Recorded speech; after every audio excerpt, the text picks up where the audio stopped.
Es el profesional que durante más tiempo y con mayor dedicación y empeño ha sabido divulgar desde la radio y la televisión las cuestiones que afectan a nuestra salud. En 1982 puso en marcha La salud es lo que importa en Antena 3 Radio. Médico ginecólogo, ha realizado programas como Viva la salud, Viva la vida y En buenas manos. Colabora en diferentes publicaciones como La Razón y es autor de libros como Guía práctica de la mujer embarazada, La salud de la A a la Z o El médico solo no basta. Tiene en su haber importantes galardones, la medalla de oro de la Cruz Roja, el premio de la Organización Mundial de la Salud, un Ondas o la antena de oro de la comunicación, entre otros muchos. Con él hablaremos esta noche de cuál es el estado de salud de nuestro sistema sanitario y le preguntaremos eso de ¿qué pasa, doctor? Hoy visita el plató de Trivium el doctor Bartolomé Beltrán. Tres caminos, tres rutas, gramática para comprender hechos, lógica para razonarlos y retórica para expresarlos. Son tres de las 7 artes liberales relativas a la elocuencia, cuyo propósito es dar al hombre libre conocimiento y destreza. La confluencia de estas tres artes da origen al Trivium.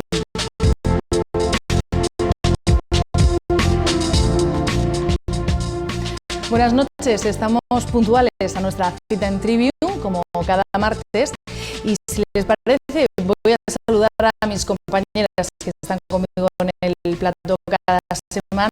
María Eugenia Lozano, buenas noches. Buenas noches, Paz. Esther, bienvenida.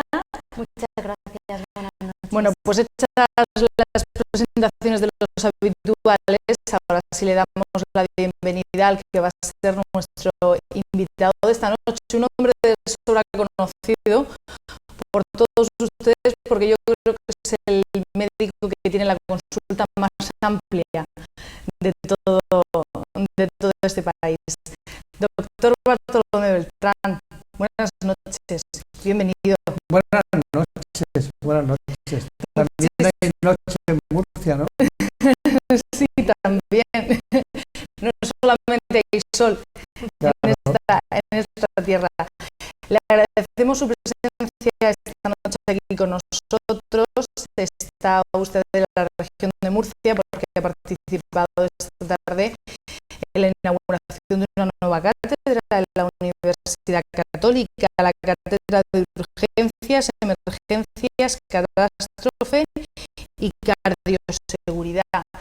Si le parece, vamos a empezar nuestra conversación de esta noche precisamente por ese punto. Maru, cuando quieras. Sí, simplemente nos gustaría que nos comentara qué le parece la oportunidad de estos estudios, de esta cátedra que ha mencionado Paz, con ese nombre tan largo de urgencias, emergencias, catástrofes y cardioseguridad. Bueno, la verdad es que si yo no hubiera venido nunca a Murcia y no hubiera dado la clase que se da a llamar magistral, no pasaría nada. No pasaría nada porque Murcia tiene la mejor cátedra de prevención cardiovascular que pueda haber en España. está dirigida por José Avellán, es uno de los grandes especialistas. Hace 25 años él y yo estuvimos en varias reuniones científicas y médicas en relación con la introducción de unos productos farmacéuticos que se llamaban los inhibidores de la ECA, se llaman los inhibidores de la ECA. Son los tipo Capoten, son productos que hacen, es una enzima que hace que el ciclo de la hipertensión se rompa, ¿no? Para entendernos. Una enzima que interviene, es un mediador, ¿no? Y entonces ese lo descubrió Ondetti. Ondetti es un argentino que estuvo a punto de recibir el premio Nobel y lo descubrió en el veneno de serpiente. Entonces, eso nos unió, estuvimos muy ligados a la lucha por la hipertensión, en la Liga de Lucha contra la Hipertensión, y me enteré hace poco tiempo que tenía la cátedra de riesgo cardiovascular aquí en Murcia. Por lo tanto, Murcia está bien dotada, tiene unas buenas guías de nutrición que se llevan en las farmacias, estudios epidemiológicos, elementos fundamentales para vertebrar lo que es el problema cardiovascular en España, que es la primera causa de muerte. Pero también es verdad que no tiene un plan de prevención cardiovascular la comunidad autónoma. ¿Por qué? Porque un plan de prevención cardiovascular es transversal, es intersegmentario a todas las edades, es interclasista a todas las clases sociales. Luego, además de muchas clases sociales, hay migración, que es un tema en el que también se ha estudiado los problemas aquí en esta comunidad, problemas cardiovasculares de migración, por esa cátedra. En consecuencia, estamos ante un tema que para afrontarlo hay que utilizar recursos propios, recursos públicos, recursos privados, enfermería, atención primaria, todo para proteger tres órganos diana, que son el cerebro, el corazón y el riñón. O sea que lo que yo he contado esta noche en Murcia sirve, porque a mí me sirve, me estimula, me apasiona, pero aquí en Murcia se cuenta cada día. Pero siempre nos pasa una cosa muy curiosa. Hacemos mucho caso de lo que viene de fuera. Y está bien, porque somos educados, hospitalarios, pero lo que viene de fuera, lo que yo voy a conseguir con esta charla es encender las luces para que se vea lo que tenemos y lo que podemos conseguir, ¿no? Eso es un poco sin ningún tipo de presunción, ¿no? Por eso es bueno que el profesor Avellán venga a Madrid y que yo venga aquí. Y ese plan transversal del que comentaba carece la comunidad, estaríamos hablando de mucha inversión, ¿no? Quizá sería un... No es que carezca. Un plan de prevención cardiovascular es poner los mismos recursos que tienes, que ya los tenemos todos, pero todos con un elemento común de lucha, es decir, coordinado conjuntos. Los ejércitos, cuando dice un ejército, dice es un plan de maniobras combinado y conjunto. Combinado, aquí hay muchos elementos, tierra, mar y aire. Conjunto, pongo siempre ese ejemplo porque es muy ilustrativo. Y conjunto es porque todos en conjunto trabajan en la misma dirección, ¿no? La OTAN tiene planes combinados y conjuntos. En la prevención cardiovascular hay que hacerlo así y no se puede descuidar ningún elemento. Entonces, lo que hace es más bien legislativo, porque tienes que poner en marcha muchas cuestiones. Por ejemplo, no puede ser que en el ámbito deportivo, en los colegios, entonces, que hagan gimnasia de distinto tipo o hagan deporte y no lo hagan los tiempos adecuados, los momentos adecuados para poder hacer investigación que propicie saber si los niños están mejor. Por ejemplo, los fumadores que hacen ejercicio físico aeróbico mejoran y van rechazando lentamente el tabaco. Es una cosa muy curiosa. Los obesos que pierden peso les baja la tensión arterial. Entonces, todo ese tipo de ponerse de acuerdo los parámetros a utilizar, a partir de qué momento les damos fármacos a los pacientes, a partir de qué momento les damos solo dieta y ejercicio. Ten en cuenta, mira, esto lo vas a entender muy fácilmente.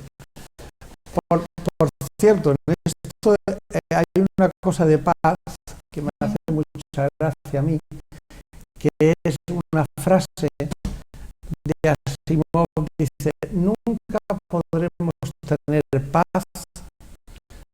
aquí si no la hay en todo el mundo. Es decir, ¿qué quiere decir eso? Bueno, que hasta que no todo el mundo tenga un equilibrio de bienestar, de solucionar sus problemas, es imposible la paz. No hay paz porque no la hay en todo el mundo, ¿no? Porque en algún sitio hay desequilibrio, ¿no? Entonces, ¿por qué te estaba contando esto? Porque era lo de...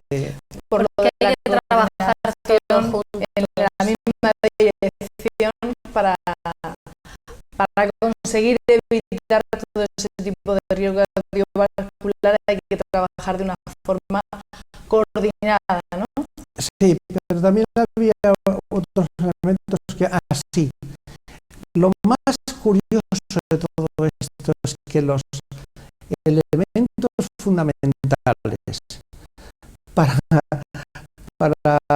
que el proyecto cardiovascular de una región funcione es que todos los graves problemas son silenciosos. Por ejemplo, la hipertensión no da síntomas. Entonces, ¿cómo lo combaten? La gente, cuando tiene algo que le duele, va al médico, pero cuando no le duele, pasa desapercibido. Y para saber la tensión que hay que tener, hay que tomarla. Punto número 1. Punto número 2. El colesterol, cifras de colesterol elevada, silencioso, no da síntomas. Entonces, las personas no acuden a los centros de tratamiento. Pasa lo mismo en las mujeres con la osteoporosis. No da síntomas. El primer síntoma a veces es una fractura o un dolor, pero no dan síntomas. Entonces, luchamos contra luego el tabaco. Hace falta una gran voluntad, un proyecto personal, algo que te estimule, y luego el ejercicio físico, si el ejercicio físico se comprara en las farmacias con receta y tuvieras que pagarlo, haríamos. Pero no, dice el médico, haz esto al otro y luego ejercicio físico.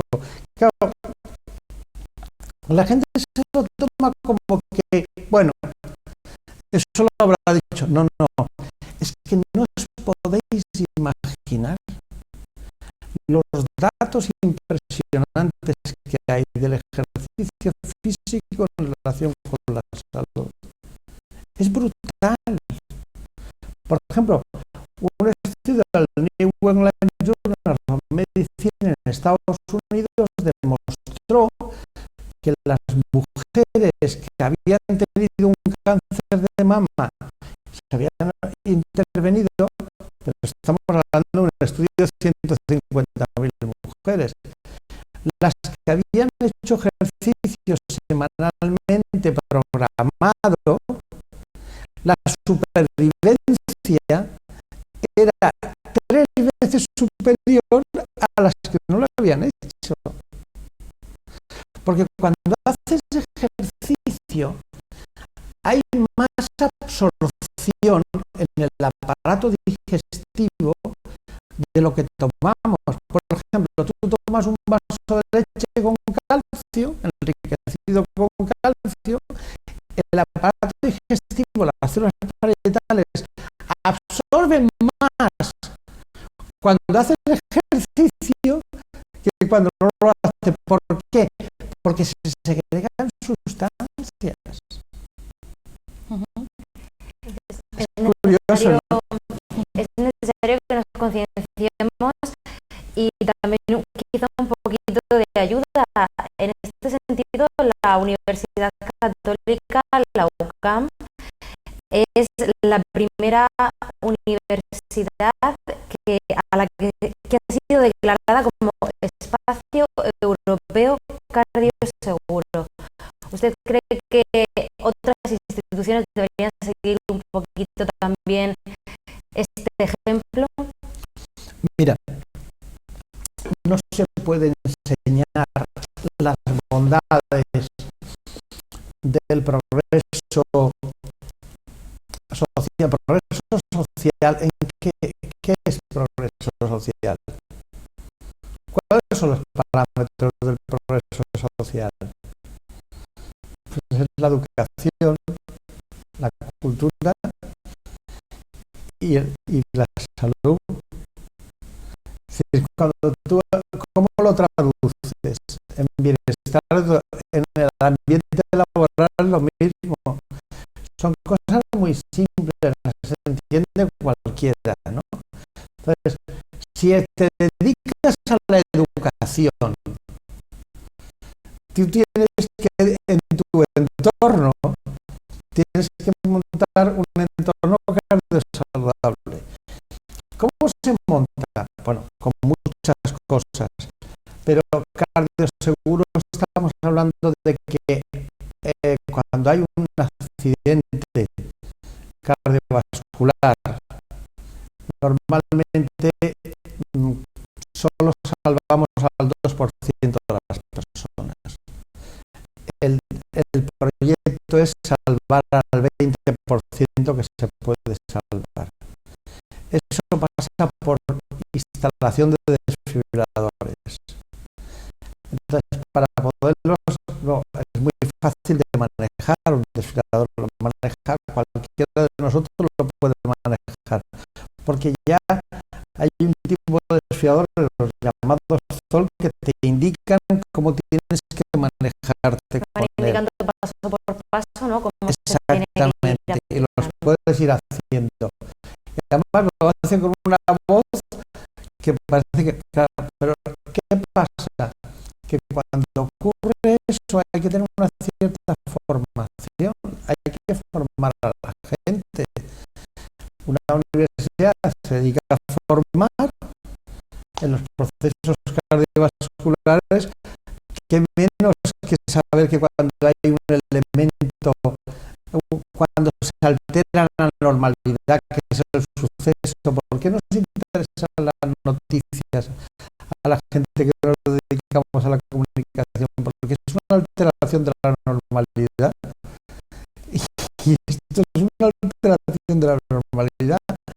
Se produce un accidente cerebrovascular o cardiovascular y hay que actuar. Y ahí es donde inciden los desfibriladores. Y quiero poner acento en un tema muy interesante para mí, que es que el lugar sanitario más próximo a la población es la farmacia, la oficina de farmacia. Y uno de los grandes objetivos que en este país es poner desfibriladores en la farmacia, porque ¿te imaginas un titular que dijera, eso lo pondría Padilla en un periódico, para llamar la atención, sería murió a la puerta de una farmacia? No tenían desfibrilador. ¿Cómo puede morir en la puerta de una farmacia? Es una maldad morir en la puerta de una farmacia, ¿no? Pero tal y como usted lo está contando, sí que resulta bastante obvio, ¿no? Incluso coherente que necesitemos ese tipo de aparatos, pero ¿por qué no se invierte? ¿Por qué no se está llevando a cabo? ¿Por qué no se ha hecho hasta el momento? No, porque no ha habido porque vamos, en este sentido no vamos bien, se van dando los pasos, las cosas llegan en su momento, ¿no? Tampoco los había habido semiautomáticos de última generación que te programaran lo que tienes que hacer, ¿no? O sea, estamos en el momento adecuado, ¿eh? En el momento adecuado. Por ejemplo, en Chicago, en el aeropuerto de Chicago, pusieron desfibriladores en el aeropuerto y cada uno entre uno y otro había una distancia de 60 segundos andando, 80. Hicieron un estudio con 21.000 personas que pasaron y salvaron a la mitad.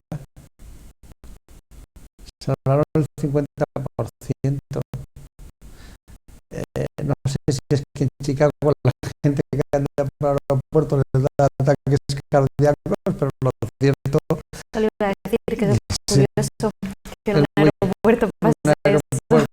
Sí, pero pasa mucho en los aeropuertos. Hay prisas, hay estrés, pierdo el vuelo y además hay momentos en un aeropuerto que es muy emocional, ¿no? Porque cuando tú te imaginas a alguien que te está esperando durante un año para verte, para abrazarte, para que has soñado todas las fantasías que puedes tener con esa persona y que no llegues.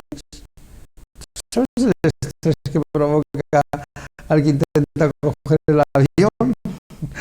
Es brutal, ¿no? Es decir, que esos son unos niveles de adrenalina y entonces pasan cosas, ¿no?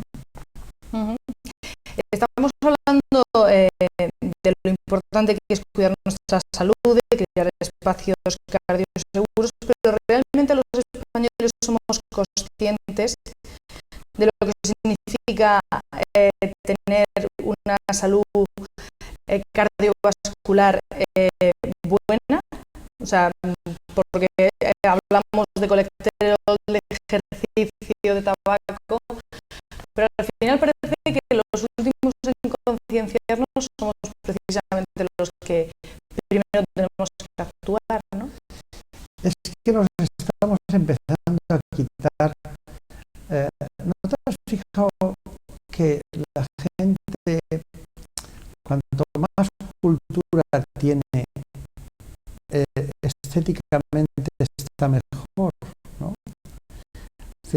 Es una generalización de la cual no pienso arrepentirme de haberla dicho, pero normalmente cuanto más alto nivel social está, porque, bueno, yo soy de un pueblo de 2.500 habitantes de la isla de Mallorca y vivo en Madrid desde los 15 años, pero la tendencia al bienestar pasaba siempre por la mesa, por la fiesta.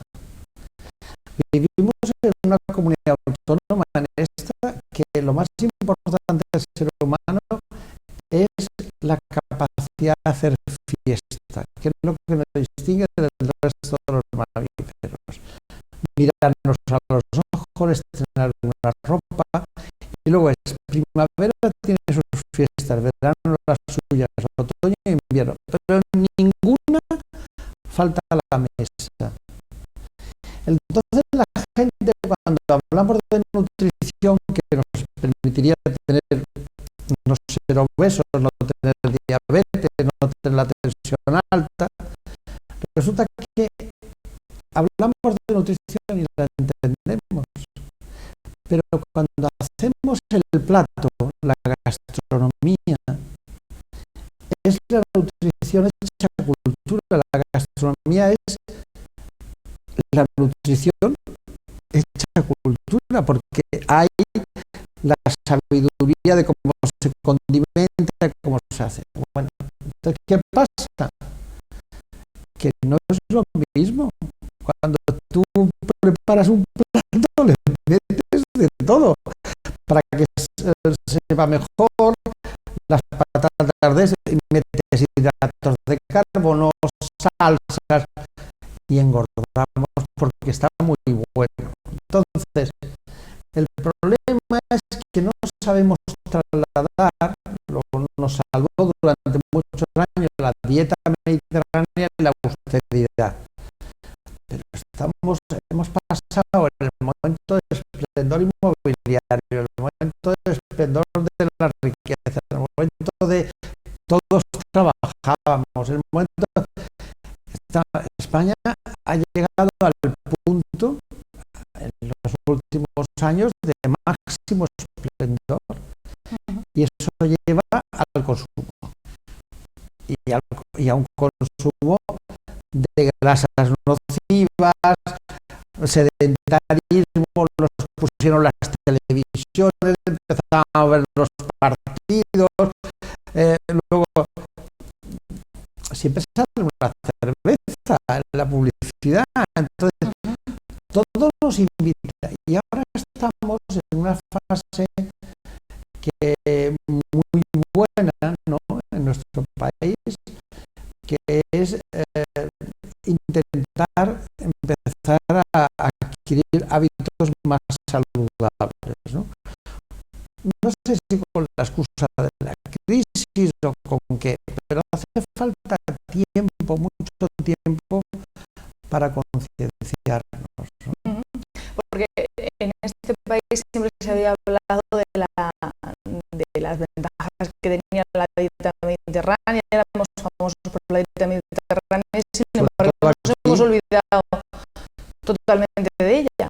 Sí, porque resulta que la dieta mediterránea lo coges en la huerta, pero pero eso no interesa, por ejemplo, a las grandes firmas que hacen productos de bollería con grasas trans o con distintas grasas saturadas que son muy nocivas, ¿no? Entonces no voy a decir ningún nombre porque no viene al caso, porque además yo soy el primero que me parece que, no sé si antes de ayer había un partido de fútbol y dije, pues me voy a tomar una hamburguesa, ¿no? Pero quiero decirte que todo se puede tomar, puedes comer de todo. Lo más importante es no cenar. Cenar muy poco, no estoy hablando de los niños, no, cenar muy poco. El aparato digestivo tiene que hacer un esfuerzo por la noche impresionante. Cenar poco.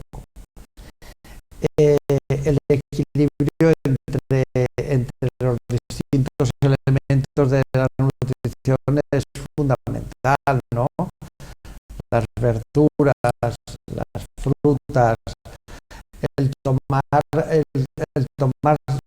sobre todo proteínas, ¿no? Proteínas y proteínas vegetales como los garbanzos, lentejas, todo ese tipo de cosas que están buenísimas. Pasa que, claro, dices, bueno, te he tomado garbanzos, sí, pero te los has tomado con callos, ¿no? O con callos, ¿no? Entonces es un horror, ¿no? Yo, la pregunta en resumen sería, somos un poco golfos en España en cuanto a la nutrición, porque tenemos una nutrición adaptada a la fiesta, a los ciclos de la vida, y ¿qué pasa? Que lo pasamos muy bien porque tenemos en cada 3 meses hay un tipo de alimentación nueva. No digamos en Murcia y en el Levante español, ¿no? Y ya imagínate, después nos hacemos ejercicio y nos han metido todo lo que se consume más rápidamente cuando salimos fuera de casa, pues así estamos. ¿Cómo podríamos medir ese riesgo cardiovascular en cada uno de nosotros? Porque normalmente siempre dicen que el corazón es traicionero en cuanto que no avisa cuando falla. Esto que preguntas es la pregunta más inteligente que me podían hacer hoy, incluso durante la conferencia. No estoy de broma, porque está muy debatido en el mundo el parámetro de riesgo vascular y cardiovascular. Y se establece, hay que ponerse de acuerdo. Por ejemplo, si hiciéramos un plan de salud cardiovascular en Murcia, pues entonces deberíamos establecer cuándo vamos a decir que hay un riesgo o no. Y hay muchos que se basa básicamente en la obesidad y en la diabetes. No sirven los electros y otras medidas, porque uno puede tener muy elevadas las cifras de tensión arterial o de colesterol y no tener un infarto, y otro tenerlo muy bajo y tenerlo. Entonces, ese riesgo es uno de los debates más. Yo lo cuento siempre por esa pregunta, porque es uno de los debates que hay. Por lo tanto, está en discusión, hay que tener uno, hay tablas para hacerlo y están basados básicamente en temas más metabólicos, como son la diabetes, la obesidad, temas de ese tipo. Hay que prestar atención porque, según la Sociedad Española de Cardiología, unas 70.000 personas sufren un infarto de miocardio en España, en nuestro país, sí, al año. Sí, al año. Bueno, la angina y el infarto son las dos causas más frecuentes de parada cardíaca, ¿no? El problema es que lo más importante no es que ocurra, es que tenemos recursos asistenciales para resolverlo en un porcentaje muy alto de casos. Para eso hay que acudir al hospital lo más rápidamente posible, que es el mensaje que deberíamos dar a todo el mundo, ¿no?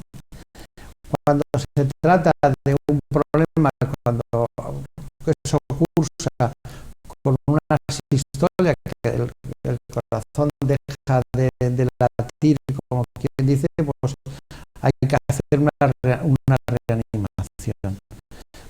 cuando el corazón tiene una alteración del ritmo, el 80% de las paradas cardíacas se dan porque hay una alteración del ritmo cardíaco. El corazón es una máquina infernal y maravillosa.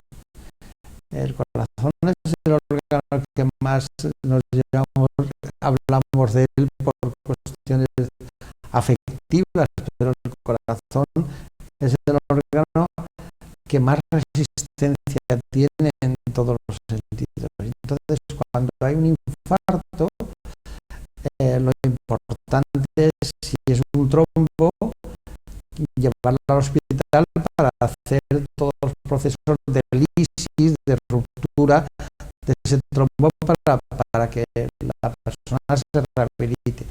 Tenemos los recursos asistenciales muy próximos en España y tardamos mucho en llegar muchas veces. En segundo lugar, cuando ocurre una parada cardíaca por una alteración del ritmo, eso es que estás a punto de tener una muerte súbita, cuando hay un desfibrilador al lado y tardas un minuto en aplicarlo, se salva en el 100%. Pero si tardas 7, 8 minutos, ya baja al 50%. Y si tardas más tiempo, ya puedes tener daños irreversibles y no se recuperan las personas. Entonces, hay que actuar muy rápidamente en el sitio, pero a la vez transportar a la vez. O sea que la cadena de atención es atender y transportar. Transporte sanitario, ambulancia rápidamente. Y en esto también influye la situación de cada comunidad autónoma, ¿no? Porque la Sociedad Española de Cardiología también habla de unas pequeñas diferencias, ¿no? En función de la comunidad autónoma en la que nos encontremos. Sí, eso es cierto, pero al fin y al cabo el protocolo es el mismo, ¿no? Siempre hay zonas desprovistas de recursos asistenciales. Por ejemplo, yo tenía constatado en otro tiempo de la historia que Murcia era una de las regiones que más me llamaba a la radio, ¿no? Para preguntar cosas, ¿no? También lo hacía Extremadura, partes de Andalucía y tal. Yo llegué a la conclusión que había una especie desde que hay autonomía en Murcia, desde que se puede y desde que hay transferencias, eso no ocurre. Es decir, hay muchísimas menos llamadas y se ha equilibrado. O sea, hay tantas llamadas al programa de radio, por ejemplo, desde Valencia que desde Murcia, ¿no? Y desde Murcia que desde Madrid, ¿no? Y ya está en relación al número de población, no está en relación con las deficiencias de recursos, ¿no? Y eso es uno de los principios de la política sanitaria que se ha tenido en España con gobiernos de los dos tipos, ¿no? Porque la política sanitaria ha buscado siempre la equidad, o sea, que todos los españoles tuvieran los mismos recursos más cerca, ¿no? Y se tienen aquí en los extremos de esta comunidad, los dos extremos, tenemos hospitales que sirven a las dos partes, ¿no? Unos que sirven a la zona de Castilla-La Mancha y otros que sirven a la Comunidad Valenciana, ¿no? Y están en el límite, públicos y privados, ¿no? Hablando de la política sanitaria, usted en 2004 le nombraron miembro del Consejo Asesor del Ministerio de Sanidad. ¿Sigue ocupando ese cargo? ¿Sigue? Bueno, pues mira, hay una cosa que es muy curiosa, pero la semana pasada me dijeron que un alto funcionario del Ministerio de Sanidad, que la ministra había dicho que quería que estuviera otra vez en el Consejo Asesor, pero eso es lo que sé. Ya tenéis una pequeña noticia. Tenemos una pequeña noticia. Bueno, pues imagínense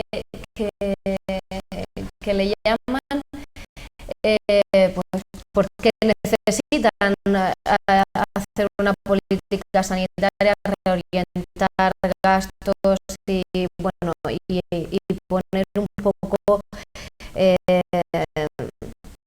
en orden todo lo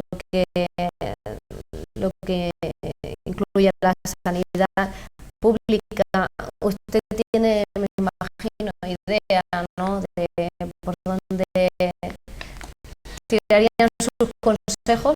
Yo lo primero que voy a decir es que no me creo capacitado para poder organizar la política sanitaria de este país, ni tampoco que sea necesario.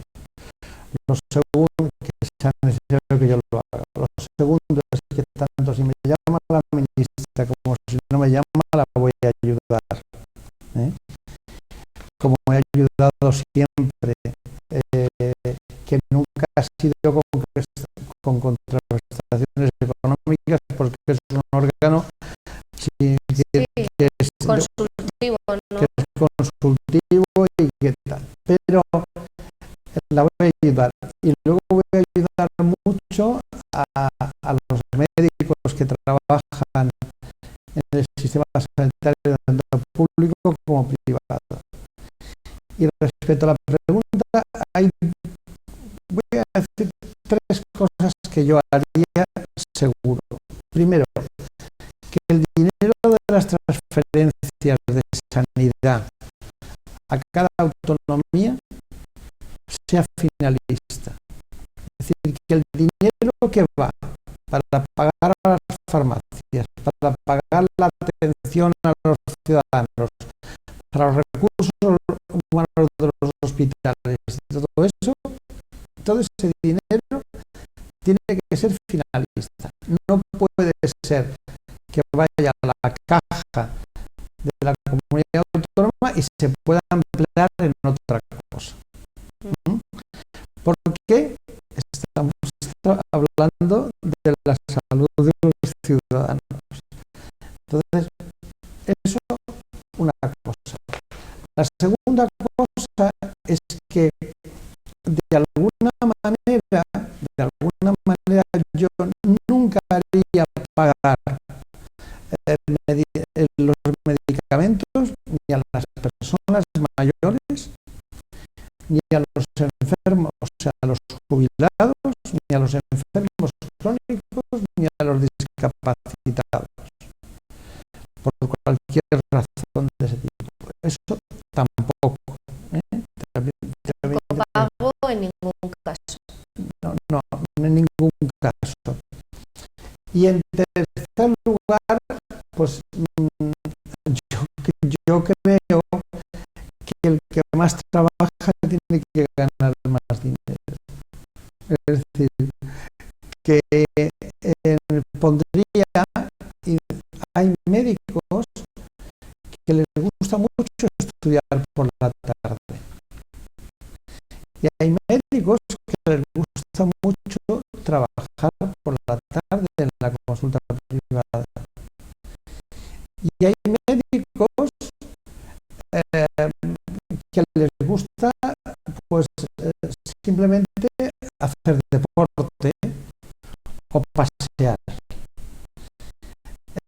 Cuando el médico es más público, cuando tiene más interés por lo público, normalmente le gusta más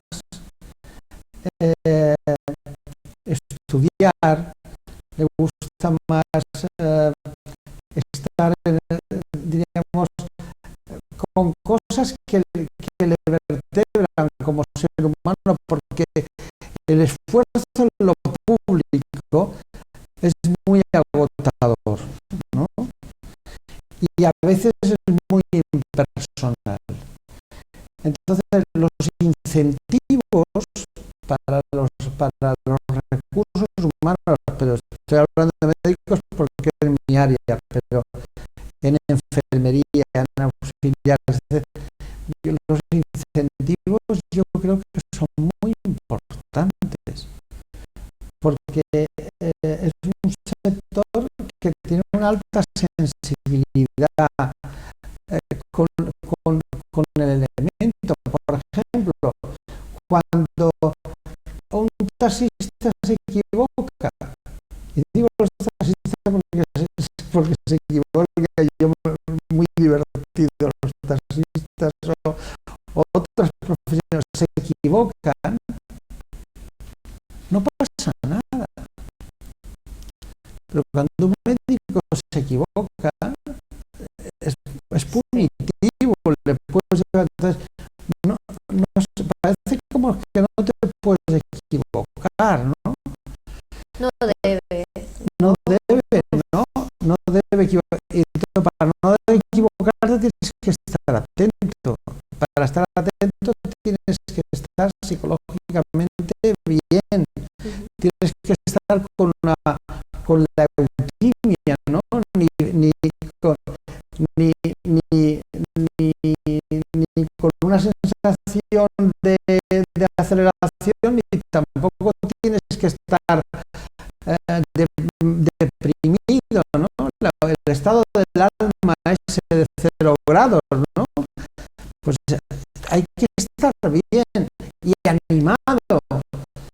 Y luego, si está positivo, que te cuente bien las cosas, ¿no?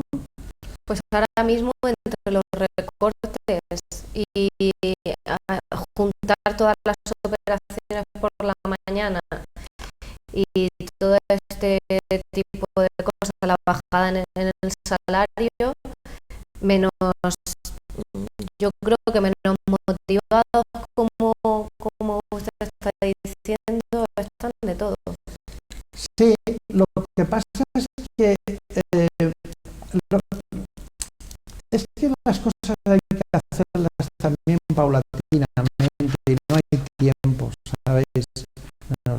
Los políticos tienen un problema de tiempo, ¿no? Porque hay que hacer el ejercicio de este año. Fijaros que hemos empezado, ya estamos en primavera, estamos sin darte cuenta.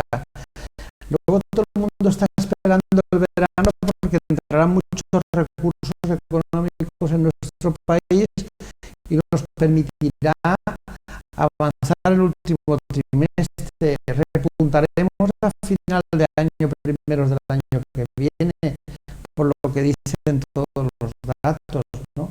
Y no quiero ser especialmente optimista, soy optimista en todo, pero creo que es fundamental. Y hay un asunto que es muy interesante también, que es coordinar la farmacia con la atención primaria de los médicos.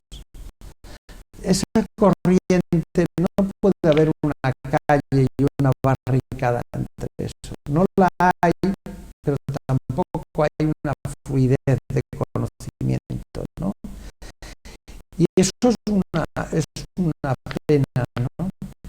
Eso se puede articular porque la farmacia ha sido siempre muy de prescripción. Te dan una receta, te dan por el medicamento. La farmacia tiene que empezar a ser asistencial para que haya muchas cosas que pueda contar también el farmacéutico y pasar a las personas que se drogan, atenderlas bien, preocuparse de los diabéticos, decirles las novedades a los de la hipertensión. Has tomado la atención esta semana, has ido a no sé qué.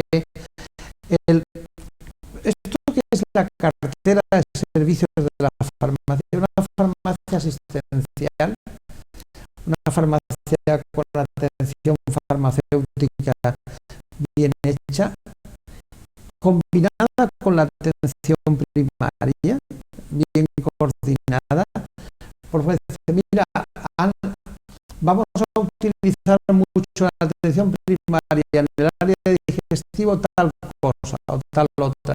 No nos mandéis ahora de repente durante un tiempo las ecografías, tenemos mucha saturación, o sea que hay elementos de coordinación que pueden ayudar mucho. Los recursos tienen que ser complementarios, no pueden ser entre ellos adversos, ¿no? Es un tema muy interesante porque tenemos la mayor capilaridad de Europa en oficinas de farmacia. Capilaridad quiere decir que llega más farmacéuticos, hay farmacéuticos en España, el 87% de las farmacias, perdón, el 87% de los ciudadanos tienen una farmacia a 250 metros. Sí, pero bueno, yo le preguntaba realmente por cosas, no sé, las farmacias ayudarán, está claro, la asistencia primaria es fundamental, que hay casos que se tienen que tratar con el médico de cabecera, pero hablamos de operaciones, de cirugía, de compactarlo todo por la mañana. Yo creo que, no sé, si el médico tiene que estar despejado, tiene que tener un tiempo y tal, pues esa presión de no, pero por las tardes, todo por la mañana, y no, y con no, es que no, es con que falta de recursos. no, es que cuando un médico está operando, no está operando, no, eso, perdóname, pero es muy interesante este aspecto. Cuando un médico está operando, es lo más parecido a un programa de televisión como el que estamos haciendo.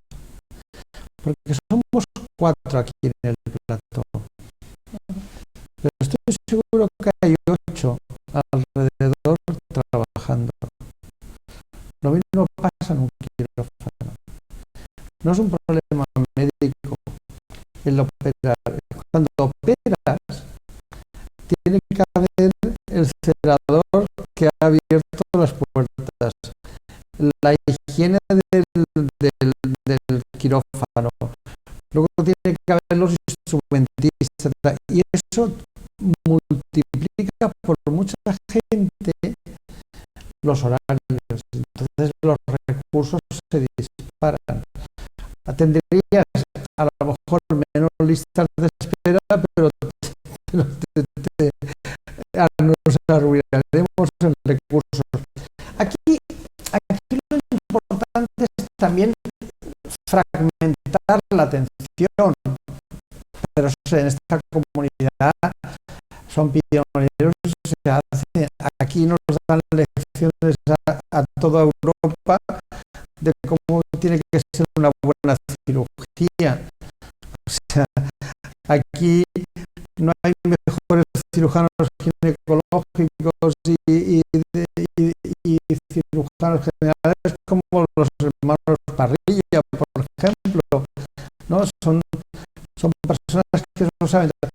La asistencia ambulatoria, o la cirugía ambulatoria o el hospital de día, todo eso hace que no llegue la gente al hospital. Lo que sí es verdad es que deberíamos en todos los lados y levantar muy pronto a la gente del hospital y sacar. No se pueden ocupar las camas. Bueno, ¿no os habéis fijado que muchas veces en el fin de semana hay mucha gente y luego no se hace nada y el lunes se le da el alta? No puede ser. Hay que dar. El fin de semana no pasa nada y al final... ¿Por qué se dan las altas los viernes y no se dan los jueves? ¿Por qué? Sí. Pues, no, es que... Sería bueno para todos. Sí, pero son muchas cosas que cualquiera de ellas tiene defensa. O sea, si lo enjuiciáramos tendría un abogado defensor. Algunas de ellas también tendrían dialéctica. Estoy seguro que nosotros cuatro nos pondríamos a decir cosas que les haríamos reflexionar, ¿no? Bueno, todo es mejorable, ¿no? Pero esta comunidad es un oasis, ¿no? En ese sentido. Y es más, es muy fácil la toma de decisiones. Es muy fácil, ¿eh? Todo el mundo se conoce, todo el mundo lo sabe, o sea, en ese sentido lo digo, ¿no? La Comunidad de Madrid, en el espacio de 2 o 3 años se han puesto 12 hospitales nuevos, ¿no?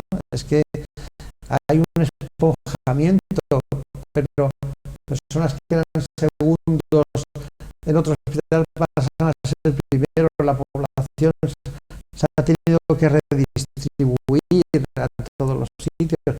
Eso se hace por un proceso lento, está muy bien, es muy inteligente, asistencialmente, desde todos los puntos de vista. Pero esta comunidad no necesita eso. Aquí hay, salvo la universidad, ¿no? que ha sido un centro, una luz en el desierto académico, ¿no?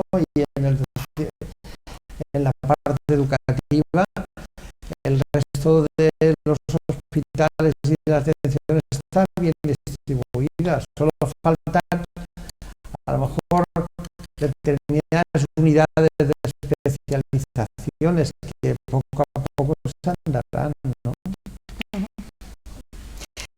Yo le he oído decir en alguna ocasión que en este país no tenemos una sanidad, sino 17 sanidades. Bueno, esa es una frase que la habremos dicho muchísimos, ¿no? Pero es que el criterio de la se confunde la idiosincrasia de cada pueblo y de lo que partimos. O sea, tú cuando nosotros nos sentamos aquí, hay 4 butacas y una es negra, ¿no? Que es la mía. Entonces, por cierto, os queda muy bien las blancas, ¿no? Entonces, pero yo si tuviera que organizar un programa aquí, partiría de que ya tengo 3 butacas blancas y una negra. Y yo digo, ¿por qué no ponemos 3 negras y una blanca? y así destaca más la ropa femenina o lo que sea. Bueno, pues ya partes de una cosa. Entonces, una cosa es que partes de un tema. Eso ya te condiciona. Partes de unos recursos asistenciales. Luego la idiosincrasia, se puede decir, hay siempre influencias políticas. No, nos conviene más porque nos han votado más en esta zona que los centros de atención primaria sean más. Depende del partido político. Bueno, pues todo eso hace que nos hemos generado un tipo de autonomía en cada lugar, ¿no? Entonces, ahora estamos en una fase en la que ya solo hay criterios que sirven para todo. Al que le funciona un proceso, se está extrapolando, ¿no? Es decir, todo lo que está los hospitales de día, las unidades de hipertensión, las unidades del sueño, yo que te voy a decir, que el transporte sanitario sea de esta manera o de otra, la tarjeta sanitaria, todo esto, todo lo que funciona, o sea, es que aquí, en cuanto menos al Barcelona en fútbol, que nadie logra imitar, en fútbol todo se va imitando lentamente, ¿no? Se va en todas las actividades del ser humano. Entonces, hay 17 sanidades, pero la crisis las va a poner a todas en el mismo sitio. Ya lo en el mismo sitio, ¿no? Sí. ¿Y qué quiere decir, siguiendo con frases suyas, qué quiere decir cuando dice que la principal cualidad de un ministro de Sanidad tiene que ser la nobleza infinita? Bueno, yo creo que esto lo dije en la etapa del ministro Bernat Soria y lo dije lo de la nobleza infinita porque en aquel momento se hicieron una serie de cosas en las que te llamaba la atención el que a lo mejor faltaba rigor en algunos temas. Había más complacencia por ejemplo, había una concentración de interés por las células madre en Andalucía, ¿no? Bueno, y mi madre, ¿qué? ¿Sabes? Quiero decirte que había una concentración. Tú puedes, hay sitios donde puedes investigar, ¿no? Pero justamente en Andalucía, justamente en el sitio donde había menos recursos, se pusieron, es decir, había cosas que apelaban un poco a la nobleza. Seguro que tenía criterios asistenciales y que estaba indicado, pero la impresión que yo tenía en aquel momento era esa, ¿no? Así como se ha venido demostrando en los últimos gobiernos, que incluso ahora con el Partido Popular se ha ido demostrando en distintas fases que se puede ser ministro de muchas cosas. ¿Qué se pide? Se pide lealtad al partido, se pide conocimiento, seguridad, que el líder tenga seguridad en ti y que sepas que puedes andar en tal proyectos. Nosotros tenemos en España una persona que podía haber hecho la reforma sanitaria que tocaba en este momento, que es Ana Pastor, y en este momento, no confundir con presentadora de televisión de la televisión española, y en cambio la tenemos de ministra de Fomento, ¿no? Que me parece muy bien, ¿no? Me parece muy bien, es un criterio, y lo hará bien, porque esto rompe 5 zapatos cada día, o sea, yendo de un lado para otro y pensando.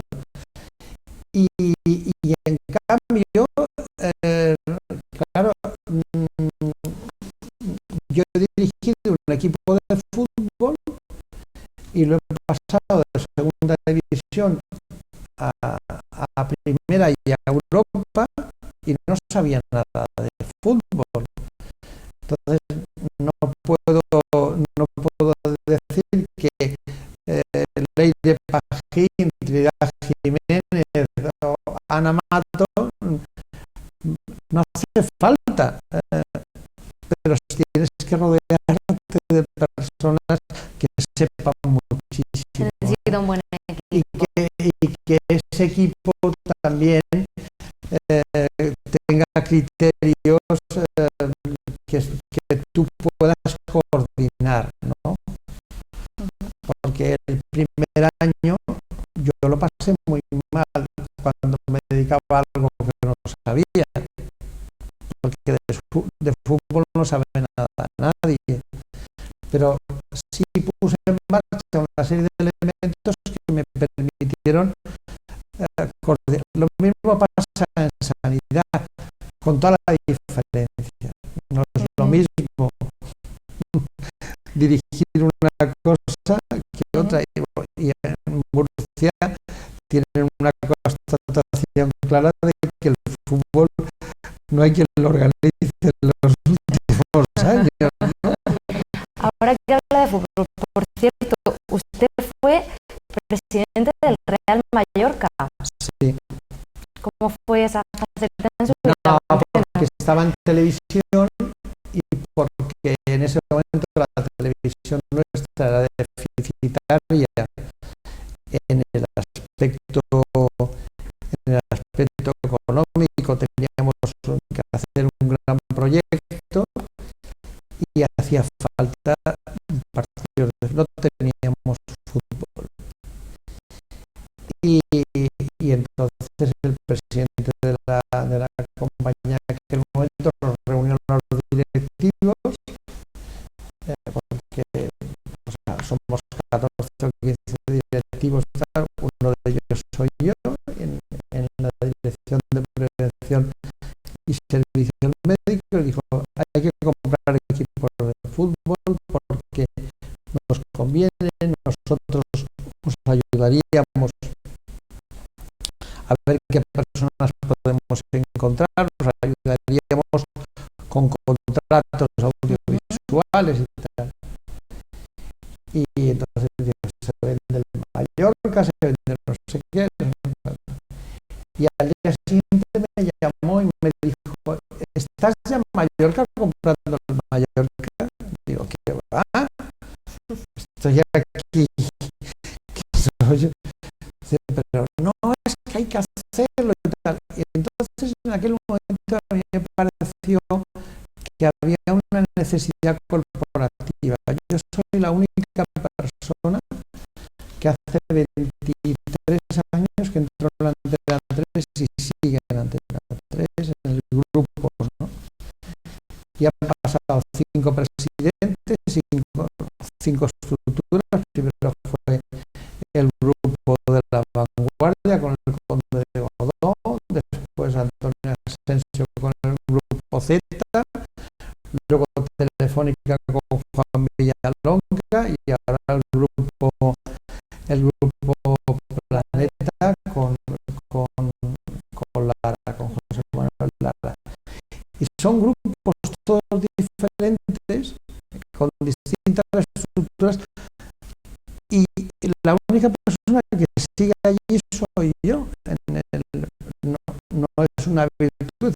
El médico, pues es el médico, no interfiere en lo que sale por pantalla, aunque tú no empece cualquier otra actividad, ¿no? Y yo lo consideré una responsabilidad corporativa, y lo hice así. Me di cuenta cuando fui a comprarlo y a arreglarlo, que yo no iba a ser el presidente, y llamé y dije, ya está comprado, ya lo hemos arreglado. Y me dijo, pues ahora hay que buscar un presidente. Dije yo, dice, no, eso tienes que ser tú, como yo. Y me fueron involucrando, y me di cuenta que había sido el mayor error de mi vida, ¿no? El meter eso. Y estuve un año que me dieron por todos los lados, perdíamos todos los partidos, iba mal, gastábamos mucho dinero, y entonces empecé a estudiarlo, ¿no? Me busqué asesores, gente y tal, y aplicar una serie de normas, una serie de cosas que hacía. Estaba siempre allí, menos los jueves o los martes que me iba a Madrid al despacho de médico y tal. Me callé y pensé, esto es como el barco, ¿no? Como el barco, que se dice de los que compran un barco, que el mejor día es el que lo compras, y el mejor día que lo vendes. que lo vendes. Y entonces me monté la operación, me salió muy bien, y lo dejé el quinto en primera, la final de la Copa del Rey, y todo fue muy bien. Y es un ejemplo que pongo mucho de que si tú tienes capacidad de entregarte a una causa. Yo me entregué a la causa, venían se llenaba el campo, convoqué a la gente a una final de Copa del Rey en Valencia, y vinieron en barco, que eran 17.000 mallorquines a Valencia. Es decir, me metí en mi papel como si estuviera haciendo un programa de televisión o una histerectomía en el quirófano, y fue una de las cosas más maravillosas que he hecho, y la más maravillosa que he abandonado, porque el momento de abandonarlo fue extraordinario, ¿no? No, porque querían que siguiera, además me hicieron trampas para que siguiera, ¿no?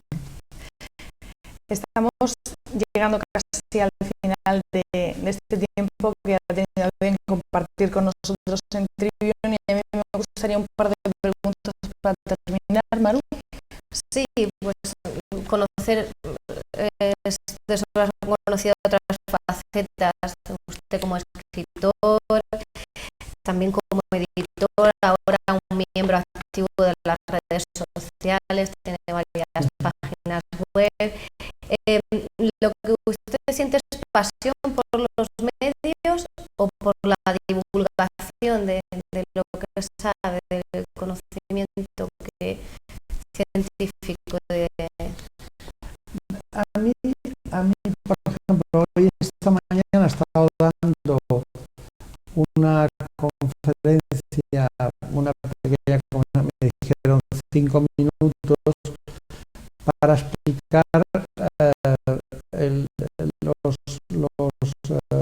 los elementos que influyen en el factor de crecimiento epitelial, que es algo que están introduciendo en algunos productos de dermocosmética, y entonces, claro, eso fue objeto del Premio Nobel de Medicina, Monticelli y con Stubbs son dos premios Nobel, uno vive en Nueva York y otra es una italiana que tiene 102 años, y en el año 1960 empezaron a investigar eso. Y entonces de repente yo tengo que dar poner en escena eso, ¿no?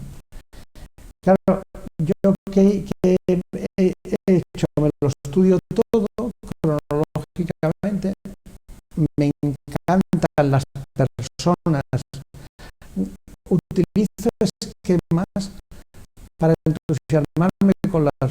A mí, si yo te digo citoquinas o factor de crecimiento epitelial, digo, bueno, que me está hablando. Pero cuando yo veo cómo lo descubrieron, lo que hicieron las personas, las veo en internet en la página, después me estudio el proceso, hay muchas citoquinas en el organismo que influyen en la inmunología. Un interferón es un factor de crecimiento que impide, interfiere para que los virus no se dupliquen, ¿no? Entonces, vas viendo que una cosa que quieren utilizar para la piel en dermocosmética está ya en el organismo y hay muchas familias de citoquinas, de factores, se llaman factores de crecimiento epitelial o celular, ¿no? Entonces me he ido metiendo y al final hay un esquema y al final le han puesto plasma, al plasma, igual que el plasma sanguíneo está el plasma marino.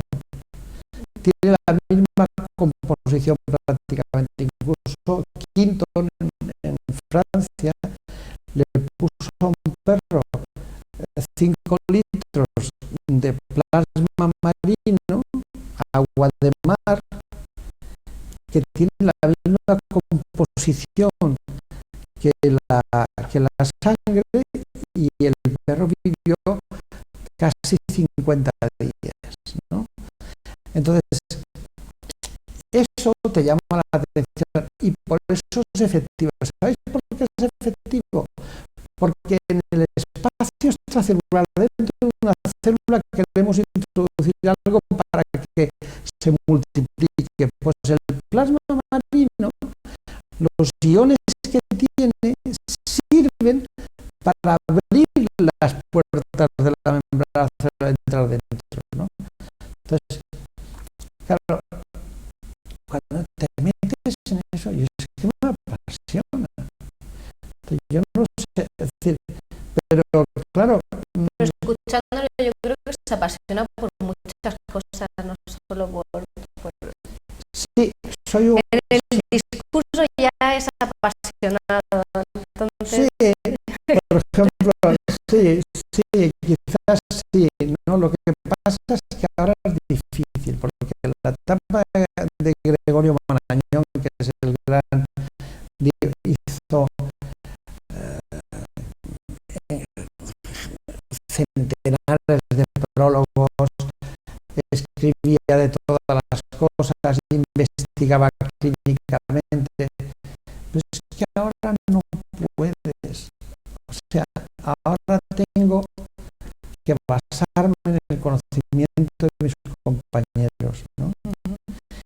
Que lo han escrito.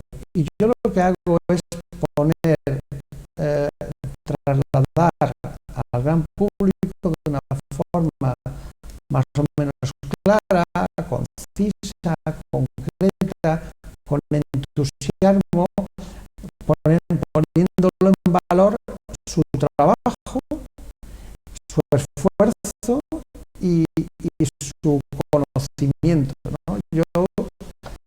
Mi idea de esto es que me encanta el traslado del conocimiento, ¿no? Por tierra, mar y aire. Es decir, en radio, en prensa y en televisión.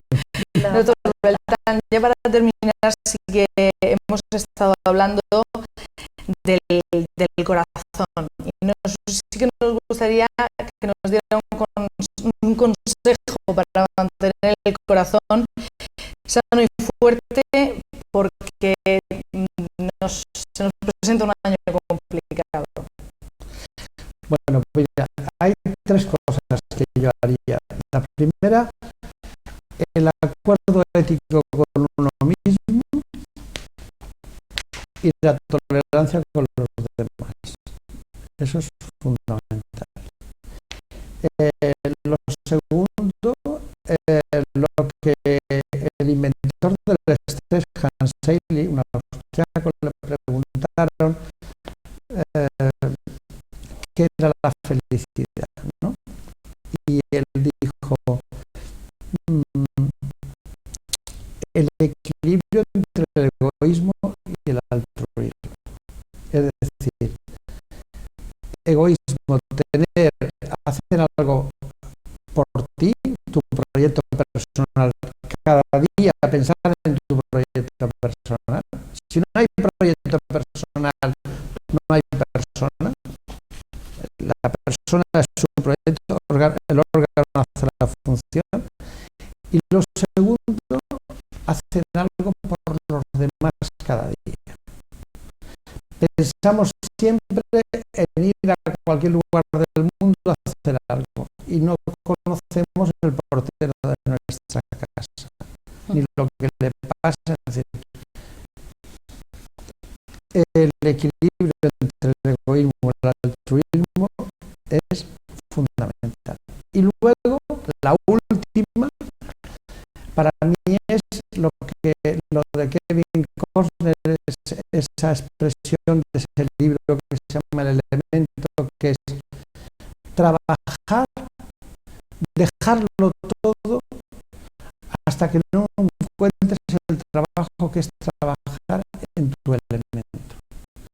Las personas que trabajan en su elemento son apasionadas, son felices, están contentas, van a trabajar con ilusión y aunque haya problemas, trabajan en su elemento.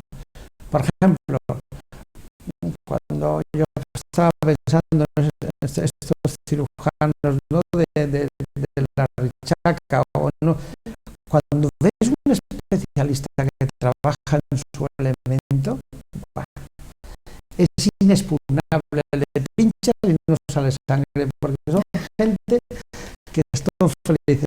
¿Vosotras trabajáis en vuestro elemento? Sí, yo creo que sí, creemos que sí. Pues son las tres cosas, yo creo que son buenas las tres.